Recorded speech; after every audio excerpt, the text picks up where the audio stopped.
오늘 하나님의 말씀은 사도행전 2장 1절에서 13절 말씀입니다. 오순절 날이 이미 이름에 저희가 다 같이 한 곳에 모였더니 후련히 하늘로부터 급하고 강한 바람 같은 소리가 있어 저희 앉은 온 집에 가득하며 불의 혀같이 갈라지는 것이 저희에게 보여 각 사람 위에 임하여 있더니 저희가 다 성령의 충만함을 받고 성령이 말하게 하심을 따라 각기 따라 다른 방언으로 말하기를 시작하니라. 그때 경건한 유대인이 천하 각국으로부터 와서 예루살렘에 우거하더니 이 소리가 남에 큰 무리가 모여 각각 자기의 방언으로 자기들의 말하는 것을 듣고 소동하여 다 놀라 기이 여겨 이르되 보라, 이 말하는 사람이 다 갈릴리 사람이 아니냐. 우리 각 사람이 난 곳 방언으로 듣게 되는 것이 어찌미뇨. 우리는 바데인과 메데인과 엘림인과 또 메소포타미아, 유대와 가바도기아, 본도와 아시아, 부르기아와 밤빌리아, 애국과 및 구레네에 가까운 리비아 여러 지방에 있는 사람들과 로마로부터 온 나그네 곧 유대인과 유대교에 들어온 사람들과 그레데인과 아라비아인들이라. 우리가 다 우리의 각 방언으로 하나님의 큰 일을 말함을 듣는도다 하고 다 놀라며 의혹하여 서로 가로되 이 어찐 일이냐 하며 또 어떤 이들은 조롱하여 가로되 저희가 새 술이 취하였다 하더라. 오순절 마가의 다락방에 성령님이 임하신 사건은 우리의 신앙생활을 통해서 참 많이 듣고 읽었던 내용입니다. 성령님이 오시는 그 마가의 다락방에 나타나신 모습은 이런 거였습니다. 호련히 하늘로부터 급하고 강한 바람 같은 소리가 있어 저희 앉은 온 집에 가득하며 불의 혀같이 갈라지는 것이 저희에게 보여. 이 바람 소리도요, 아주 강한 바람 소리가 들렸고요.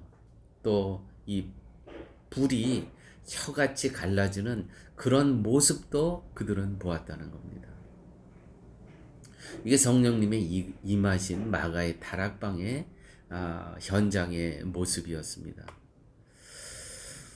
교회 여러분, 성령 강림이 우리에게 말해주는 것은 너희도 장차 이런 경험이 있어야 그것이 진짜 성령 받은 표다는 것을 보여주는 것이 아니라 성령이 오셔서 무슨 하실 일이 그 무엇인가를 보여주는 것입니다. 우리는 성령 강림이 임하셨다는 것에 자꾸 강한 바람이 불고 또 불이 혀같이 갈라지는 또 여기 방언의 사건이 나오는데 그런 거에 집중을 하지만 그거보다는 앞으로 이 성령님이 이제 여기 임하셨는데 이 성령님과 함께 우리가 성령 받은 우리가 어떤 일을 할 것인가를 우리가 집중해야 된다는 것이죠. 성령님이 오신 이유는 세상에 남겨진 제자들로 하여금 예수의 증인으로 살아가도록 하기 위해서 오신 겁니다. 다른 이유가 아니에요. 예수님의 증인이란 예수님이 세상에 오셔서 하셨던 말씀이나 그 삶들이 진리였음을 증거하도록 하기 위해서. 그것이 성령님이 안 계시면 제자들 갖고는 그것이 안 되는 일이었습니다. 그래서 하나님께서 성령 하나님을 이 땅에 보내주신 것이라는 것이죠. 그러므로 성령님은 성도로 하여금 자기의 삶을 살게 하는 목적이 아니라 하나님의 뜻을 삶으로 살아가도록 하기 위해서 오신 것입니다.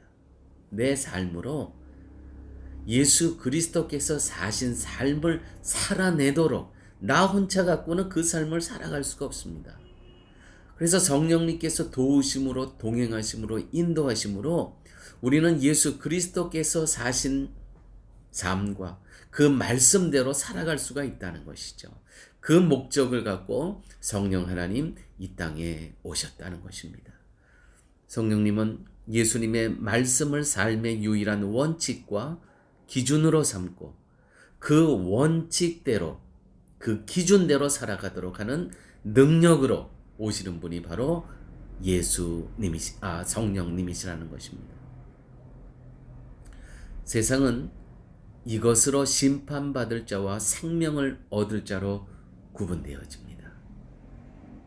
이 성령님이 오심으로 이 세상에 많은 사람이 있는데 심판받을 자와 생명을 얻을 자로 구분이 된다는 것이죠.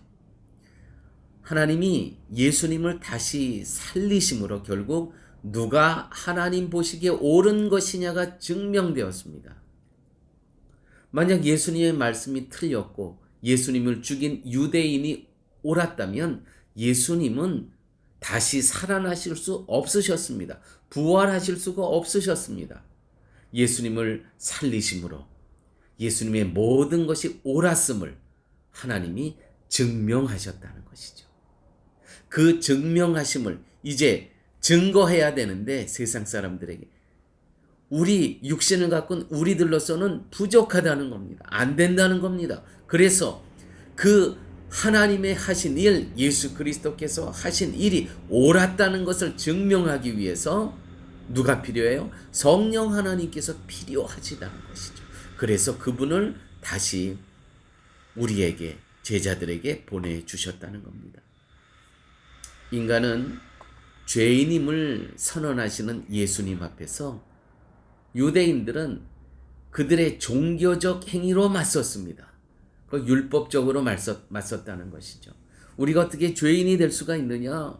이렇게 우리가 율법을 지키고 있는데, 그렇지만 예수님은 다 죄인이라고 말씀하셨죠. 예수님의 부활은 예수님이 옳았다는 것을 증명하시는 겁니다. 그들과 이렇게 부닥치시면서 예수님은 그들의 손에 십자가에 돌아가셨습니다. 우리의 모든 죄값을 짊어지시고, 그런데 예수님 부활하셨어요. 죽으셨지만 3일 후에 부활하셨다는 것은 예수님이 옳았다라는 것을 하나님께서 증명하신 것이었고, 성과 악을 분명히 규정하는 기준이 바로 예수님이시고 예수님의 말씀이심을 예수 그리스도의 부활로 증명하셨다는 것이죠. 그것을 이제 예수님 가신 후에 그것을 우리가 이 땅에서 증거하기 위해서 누가 필요해요? 우리로서는 감당이 안 됩니다. 성령 하나님의 도우심으로 임재하심으로 동행하심으로만 가능하기에 성령 하나님을 이 땅에 보내주셨다는 것이죠. 우리가 이제 내일 방언에 대해서 우리가 좀 더 깊이 따로 이 본문을 갖고 말씀을 나눌 터인데, 오늘 이 말씀 가운데 이 방언을 하는 이 성령의 임재하심으로 이렇게 기록되어 있습니다. 이르되 보라, 이 말하는 사람이 다 갈릴리 사람이 아니냐. 그 갈릴리 어부들이 하는, 거기에 그 갈릴리 언어로 얘기를 하는데, 우리가 각 사람의 난 곳 방언으로 우리의 언어로 들리게 됨이 어찌미뇨. 그러므로 이 사도행전 2장의 방언과 지금 우리가 교회에서 하는 방언한다는 하는 사람들의 방언은 완전히 다른 방언입니다.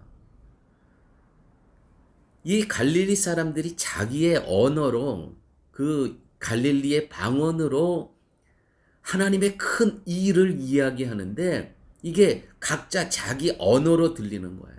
한 사람이 말하는데 여기 20-30명의 각각 다른 언어를 사용하는 사람들이 있습니다. 근데 그것이 각각 자기의 언어로 들려진다는 것이죠. 이것이 얼마나 놀라운 사건입니까? 우리가 교회에서 지금 하는 방언은,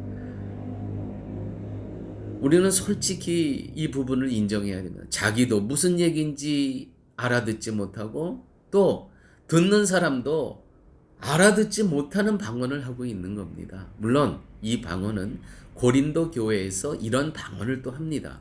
이것도 이제 차차 우리가 공부할 터인데, 이 방언에는 내가 얘기해, 이 사도행전의 방언은 어떤 방언이냐면, 내가 한국말로 하나님의 큰 일을 이야기하는데, 여기 영국 사람, 미국 사람, 여기 독일 사람, 이태리 사람, 아랍 사람, 이스라엘 사람, 과란이 쓰는 이 파라과이족들 다 자기 언어로 알아듣는다는, 얼마나 놀라운 성령의 능력입니까? 이것이 이러한 사건이 있었다는 것이죠.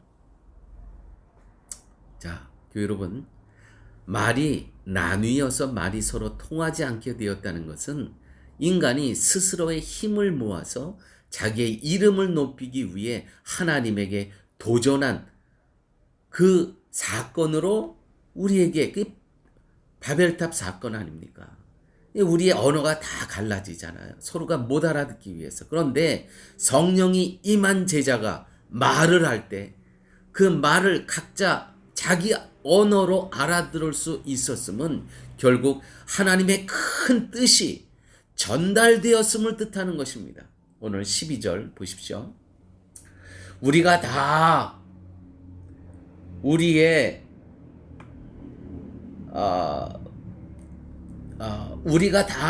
각 방언으로 하나님의 큰 일을 말함을 듣는도다 하고 놀라며 의혹했다는, 도대체 어떤 일이 이렇게 일어날 수가 있는가? 하나님의 큰 뜻이 전달되었다는 거예요. 이 갈릴리 사람들이 이야기를 하는데 다 자기의 언어로 들려지는데 하나님의 큰 일을 말함을 알아들었다는 것이죠. 여러분, 우리가 여기서 주목해야 될 것은 도대체 이 하나님의 큰 일, 큰 뜻은 무엇을 이야기하였던 것인가? 그것이 정확히 자기의 언어로 들려졌다는 거예요. 이것이 곧 성령이 오심으로써 그리스도 안에서 모두를 하나 되게 하신 사건이었다는 것이죠. 그러므로 여러분, 하나님의 말씀은 가난한 자나 부한 자나 남자나 여자나 나이 많은 사람이나 어린 자나 또한 흑인이나 또 백인이나 유색인종이나 누구나가 다 동일하게 하나님의 뜻을 알아듣게 된다는 것. 이 성령님의 임하심입니다. 이처럼 성령님은 오셔서 하시는 일이 있습니다. 그것은 우리에게 신비한 능력을 주셔서 우리의 이름을 높이는 것이 아니라 예수님의 증인으로 살게 하시는 것입니다. 예수님의 증인이라는 것은 무엇입니까? 예수님이 옳았다는 것입니다. 십자가에 못 박은 저들이 옳은 것이 아니고 예수님께서 십자가에 못 박혀 달려 돌아가시고 3일 무덤 속에 있다가 3일 만에 부활하셨다는 것은 예수님의 모든 행적과 말씀이 옳았다는 것입니다. 그분이 구원자라는 것입니다. 그분이 우리에게 영생을 주셨는데 이것은 참 진실이라는 것입니다. 나는 길이요 진리요 생명이니 나로 말미암지 않고는 아버지께로 올 자가 없으니, 이것이 사실이고 진실이라는 것입니다. 나를 믿는 자는 죽어도 살겠고 물은 살아서 나를 믿는 자는 영원히 죽지 아니라. 옳습니다. 아멘. 이것이 맞는다는 것입니다. 성령께서는 이것을 증언하게 하신다는 것이죠. 어떻게? 담대하게 성도가 그리스도의 증인으로 살아간다면 그것이 곧 세상에 대해서 심판하는 선포가 된다는 것이죠. 무슨 말씀입니까? 재림의 예수는 반드시 오실 것입니다. 거기서 심판의 시간이 있을 것이라는 것입니다. 우리는 성령 하나님의 동행하시지 않고는 이 일을 감당할 수 없기에 하나님께서, 예수님께서 성령 하나님을 이 땅에 우리에게 보내주셨다는 것이죠. 함께 기도하십니다. 아버지 하나님, 오늘도 이렇게 생명 있고 능력의 말씀을 저희들에게 허락하여 주심을 감사합니다. 나머지 삶 예수 그리스도의 증인으로 담대하게 그리스도가 옳았다고 선포하며 살아갈 수 있는 저희의 삶 되게 하여 주시옵소서. 모든 말씀 예수님 이름으로 기도드렸습니다. 아멘.